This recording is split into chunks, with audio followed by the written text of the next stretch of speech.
Sounds like the Beach Boys, doesn't it? Well, the Beach Boys came after these guys.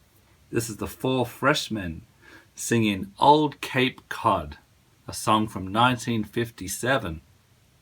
So it was even old back then.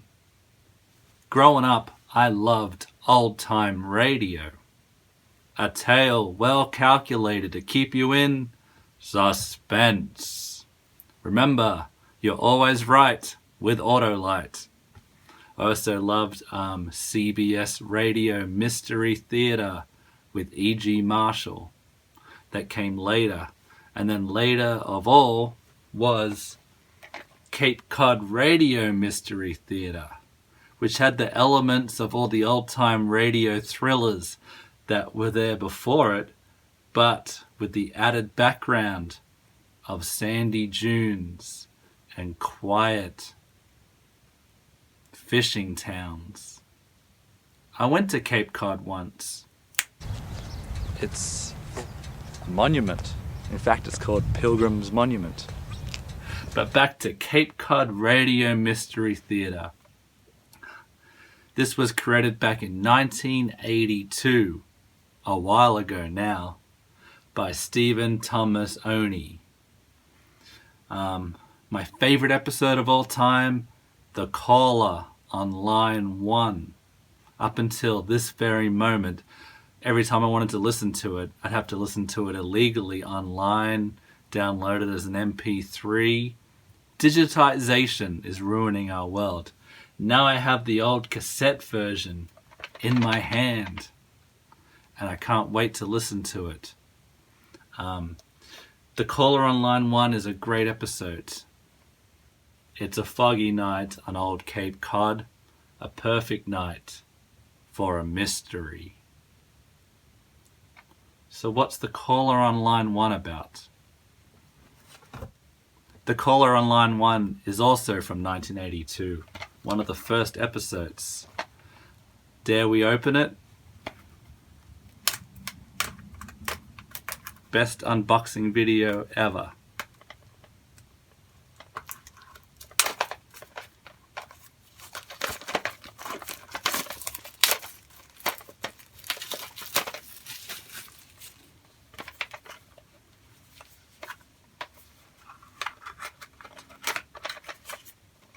It's decreased in value significantly.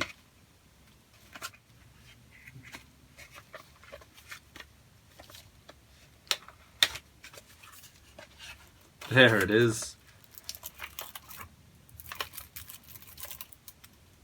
Tape 2. The Caller on Line 1.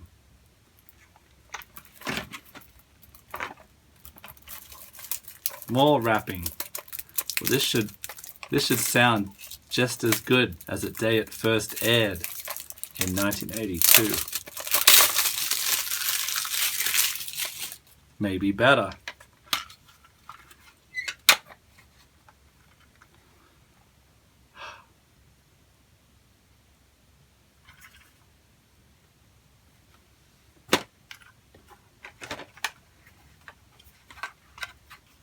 Got my old Jensen cassette player.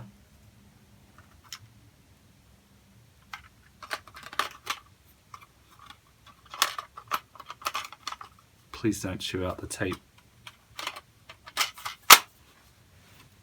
Oh, before I push play, this isn't the best way to listen to this. I've got the link to the whole episode down below in the description. Maybe I can try and make it appear here. But if I can't, go and have a listen to The Caller on Line 1 by Cape Cod Mystery Theater. And then come back and listen to the rest of this, or don't. Like, if I can get you to go and listen to it yourself, have a nice hot bath, put it on the radio, you'll thank me later. Okay, now that we got that out of the way, let's see if this actually works.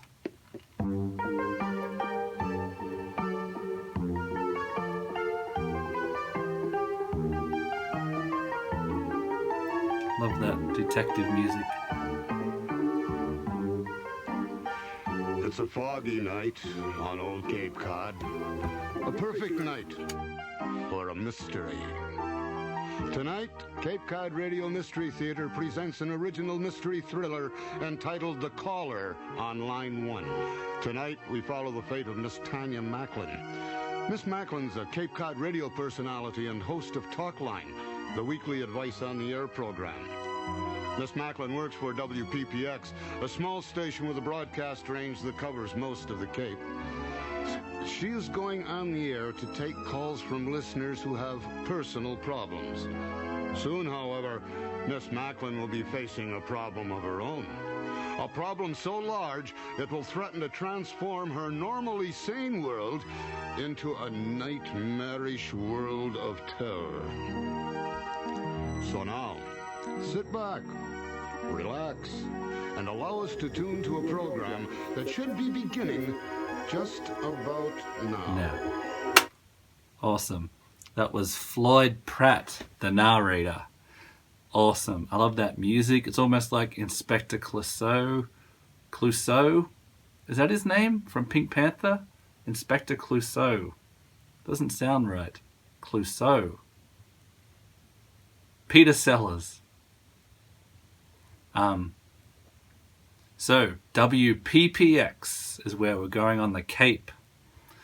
And Tanya Macklin is the radio host of an advice call-in show. And it's called Talk Line. I love the callers, the commercials. It builds on the medium that it is representing and makes it so much believable. Kind of like found footage, found audio. Like it starts off with the tuning of the radio station here. This is WPPX, the voice of Cape Cod. Stay tuned now for Talk Line. Hello, hope you're having a good evening and welcome to Talk Line. I'm your host, Tanya Macklin. The voice of Cape Cod. I love the actress, Laine Davis. She plays Tanya. And Kevin Groppe is the psychopath. Luckhurst, Dennis Luckhurst. I love the whole premise is great. A man escaped from a mental hospital. He's on the run. He calls in a radio station. At first, he doesn't know his backstory. But then when he talks about seeing shadows on people, like, that's terrifying. Like, what are we dealing with here? And then it goes to a further level where Dr. Epstein calls in and warns her that he's a dangerous escaped insane asylum patient. And then he has this idea to keep him on the line and the police will trace the call. Even today, I don't think they can do that. So he's obviously lying, and I don't know why Tanya Macklin would think that that was a possibility. I like how she tries to find out, what car are you driving? And for the next hour, well, if you don't feel like going to bed just yet and you're in the mood for some company, we invite you to listen in or call in. Talk Line, for those of you who don't know, is a weekly radio program devoted entirely to you, to whatever it is that's going on in your life. If you have a problem you want to talk about, we're here to listen. Maybe you've just been through something you feel like sharing. Call us up. We're not here to judge or criticize. We're here to listen and maybe offer a little advice. If you're feeling angry about something or hurt, or if you're trying to overcome old fears and phobias, call me up and let's talk about it. I can't promise I'll have the answers, but one thing is always certain. It helps to talk, and it helps people who are listening who may be going through something similar. We're going to take a short commercial break right now, and then we'll be back to take our first call. The number here at the station is 555-4538. Join us, won't you? Guns R Us Gun Shop at the new scene. How we doing, Ron? Offers the largest Pretty good. line of hand- 3 fish on the line already. Looks like it's going to be a busy night. I wonder why. I'll tell you why. Step outside and check out what's coming up over the parking lot. There's It's a a full full moon. out there. That always brings some more calls. That's when the weirdos really come out of the woodwork. You know, Ron, it never ceases to amaze me what a great reservoir of human sympathy you have for your fellow man. Okay, big deal. So I'm not the most compassionate guy in the world. I can't understand where you get the patience to deal with some of these jokers. If it was me, I'd say, get lost. I got problems of my own. You're telling me. Watch it. It's unwise to insult one's engineer. He may walk out and leave you to run the show all by yourself. Foreshadowing. All torpedo tubes loaded. Hello, you're on Talk Line. Welcome to the show. To whom am I speaking? Tanya Macklin. Tanya. That's a pretty name. But shouldn't it be Tanya? Tanya. Isn't that the way it's supposed to be pronounced? Well, some people say Tanya, some people say Tanya. I like Tanya better. Tanya is too strong for you. It doesn't match your voice. You mind if I call you Tanya? No, go right ahead. So that is obviously Kevin Groppe as Dennis Anything Luckhurst. else you wanted to talk about? Well, yes, there is. I have a problem that's been bothering me. That's the reason I've called. Can't really tell if it's What sort like of problem? a man or a woman at first. Really, I seem to have trouble making friends. I don't know why. It's a high-pitched voice. Down here not very long ago. And it seems whenever I meet someone and try to get to know them, they close up. Sometimes I think it's me, but sometimes I think it must be them. I can't understand So why Dennis they can't Luckhurst be wants to make friends. friends. I That's wouldn't nice. say they're more standoffish here than anywhere else, but I think you should keep in mind making friends has never been an easy thing to do. A lot of people have the idea it's supposed to be easy, and sometimes they think there's something wrong with them when they don't make friends right away. It isn't easy. It never has been. It's hard, and it takes patience and it takes time, especially if you've just moved into an area. I understand that, but it seems to me most people won't even give you a chance. Well, it may be that you're trying too hard. That can work against you. When it comes to making friends, you have to let it happen, not try to make it happen. Do you know what I mean? Yes. You know, you sound like someone I could be friends with. Oh, that's nice of you to say. I'm Scary. sure we could be. This is like Play However, Misty you have for to me. remember that friendships are relationships, and relationships have to start A slowly Clint and Eastwood grow at their film. own pace. If people close up when you meet them, it may be you're forcing it, trying to make the relationship become too much too soon. That could be your problem. I don't see it as a Here problem. it comes. I never said I had a problem. I am merely saying that most people you meet are not willing to give anything back, no matter how nice you try to be. They're like busted vending machines. You put 50 cents in and it keeps giving it back to you over and over and over. And sometimes you feel like just taking your fist and smashing it. Yes, I know what you mean. It can Yes. be very frustrating. Yes, you seem like a nutcase. For example, just the other day I was driving Route 28 and I stopped for a hitchhiker. And he said he was going to Provincetown. I wasn't going that far, but I said I would take him there anyway. I tried several times to start up a conversation, but he just clammed up. He just sat there. Yes, but in a situation like that, he might have been really nervous. Some hitchhikers are friendly, others Such a are nice wary, person. like to keep their distance. She still doesn't It's think there's anything wrong with this understandable. guy. It's certainly not a very relaxed atmosphere in which to try to get to know someone. Well, we drove as far as Hyannis. And when I stopped for a light, he suddenly jerked open the car door and he jumped out. He did. That's right, he just took off. Well, that is unusual. You weren't driving Now wildly she or too knows. fast. Never. I'm always a careful driver. Maybe it was his first time. Maybe he was nervous and just didn't feel comfortable. You didn't do I anything. told you I didn't do a thing. Oh, then he was probably very uptight. I wouldn't worry about it. Actually, he's lucky he got out when he did. In another few minutes, I would have noticed the shadows. What shadows? He had them tucked away out of sight.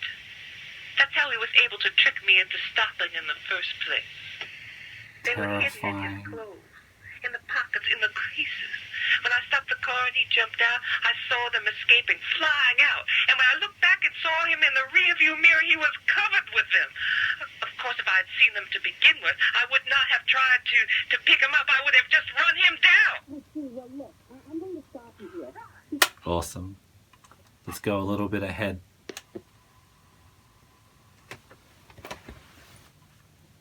So already chilling, a crazy person calls up a helpline talk show on the radio. But then it escalates when a Dr. Epstein calls in, claiming that this guy he knows, he's an ex-patient of his. and he's just escaped from a mental hospital. He's murdered someone, and he's on the run. Can you tell me what is your station's broadcast range? How far does it go? We cover just about all the Cape, Provincetown, and as far west as Sandwich. The signal fades almost as soon as you cross over the canal. That means if he is listening, he must be somewhere on the Cape. That helps, but it's not good enough. We have to narrow it down. You're going to have to talk to him again. But how can I? He's probably still listening. Go back on the air and invite him to call in again. Apologize. Say you're sorry. Say anything. Just get him to pick up the phone and call you. Now we have motivation. She has to be a hero. Let's continue. Oh, you have a radio in your car? That's correct. What kind of car is it? Why do you want to know? Oh, no reason. I was just curious. Well, it's not my car anyway. I'm borrowing it from a friend. Oh, well, never mind. Let's see. Before you were starting to tell me about shadows. That was fascinating. I wonder, could you explain a little more? I'm not sure I completely understand what you mean. It's like that fellow who called in about his girlfriend. He peeked under the table and saw the tattoo on her ankle. You should have told him to make sure it wasn't a shadow. That was a great call-in caller. He was worried that his girlfriend had a rose tattoo on her ankle that she never told him about. Now every girl has frickin' tattoos on their wrists. Back in '82, I guess that was only for sailors and biker gangs. I'm not going to get a tattoo. I'm going to get safely in my grave with clean skin.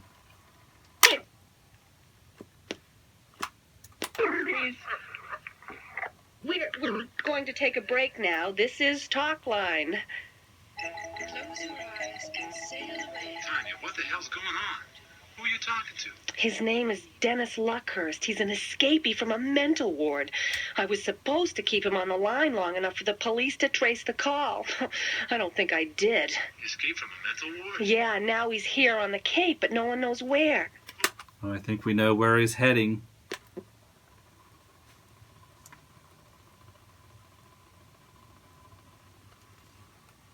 She calls Dr. Epstein again.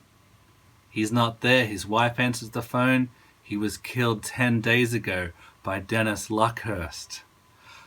I get the chills just telling you that. If you don't believe me, I suggest you look up his obituary in the newspaper. He was killed 10 days ago That's what I by just a said. madman who was escaping from Bridgewater State Hospital, where my husband worked. What was his name? What was whose name? The man who killed your husband. His name was Dennis Luckhurst. Now, I believe I've answered enough questions. Yeah. You haven't even told I'm in me mourning. who you are, or what it is that's so important. Oh, nothing. It's nothing. I'm sorry. Thank you. 10 days ago. 10 10 days. days. Great actress. Oh, Ron, thank God you're back. It's not Ron? Ron.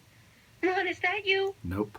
Hello, excuse me, the office is closed. You'll have to come back in the morning.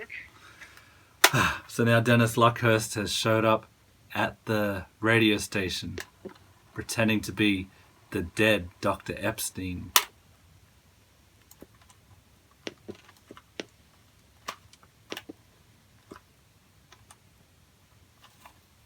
Hear it. Fine. You know, you don't look very much like I expected you to look.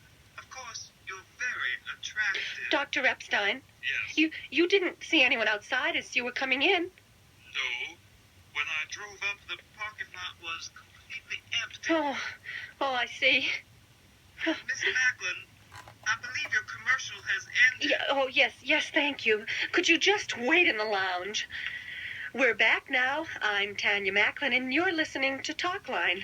This is WPPX you're listening to. Our station is located at number 4 Seagull Lane. You can I hear don't her know how many fear. of our listeners have ever stopped by the station before. It's really a lovely spot, just a mile and a half off Route 28 on Seagull Lane. I think before we go on and take our next call, I should explain something. The man I was talking to on the air just before the last commercial is mentally ill. You see, Dr. Epstein, a psychiatrist, asked me to try to help locate this man because he escaped from a mental institution and he needs help. What I'd like to ask you to do, if you're listening right now, is to pick up your telephone and call the Yarmouth police. Ask them to come by the station at number 4 Seagull Lane. Ask them to come right away, please. Oh, tell them to hurry. Tell them it's an emergency. He's here right now. Oh, he's trying to get in. Help me. Oh, no, please, go away. He's coming in. Tanya, you didn't open the door.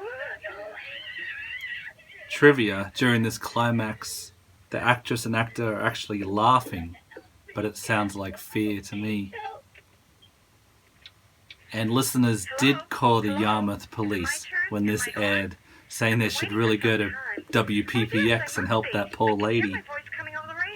Like a War of the Worlds kind of broadcast with Orson Welles. You can see why people were confused. And you got this lady, she doesn't realize what happened. I had a group of ladies over to play bridge.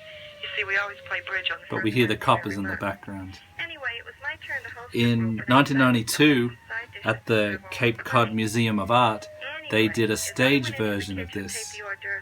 But for the ending of that one, it was a different ending. She invited Luckhurst in to answer people's questions in a way to subdue him, which is kind of a more tame ending, I think, than death. Beautiful. You have been listening to Cape Cod Radio Mystery Theater's presentation of The Caller on Line 1. Tonight's program was produced, written, and directed by Stephen Thomas Oney. Engineered by John Todd, with sound effects by Scott Dickey, and original music composed by Mark Birmingham. The actors in tonight's play: Laine Davis as Tanya Macklin, Kevin Groppe was Dennis Luckhurst, John Todd played the engineer, Grace Biggers, caller number 1, Dave Margulis, the man with a tattooed girlfriend, Debbie Oney, the woman who keeps her door locked, Patience Martin, a high school student and telephone operator, Lee Olive as Mrs. Epstein, Gene Todd, the final caller, and Frank Mitchell and Debbie Oney, background commercials. The show was recorded at HT Recording Studio and is copyrighted by Stephen Thomas Oney. All rights, including rights for broadcast and reproduction, are reserved. Well, one final announcement. 2 job openings are now available for an experienced radio engineer and talk show host. Those interested may apply at WPPX. The pay is good, but job security is not guaranteed. This is Floyd Pratt wishing you a pleasant evening Floyd and Pratt. inviting you to tune in again Thank when you. the fog rolls in on another chapter of Cape Cod Radio Mystery Theater.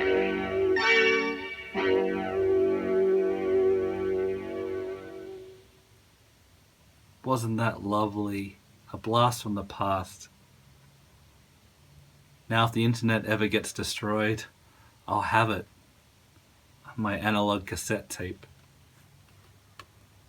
What do you think of that? Do you have an old-time radio show that you really recommend? Something that gives you chills, like that one does to me? Have you ever been to Cape Cod? Have you heard the 4 Freshmen sing about it? Or the Paddy Page original?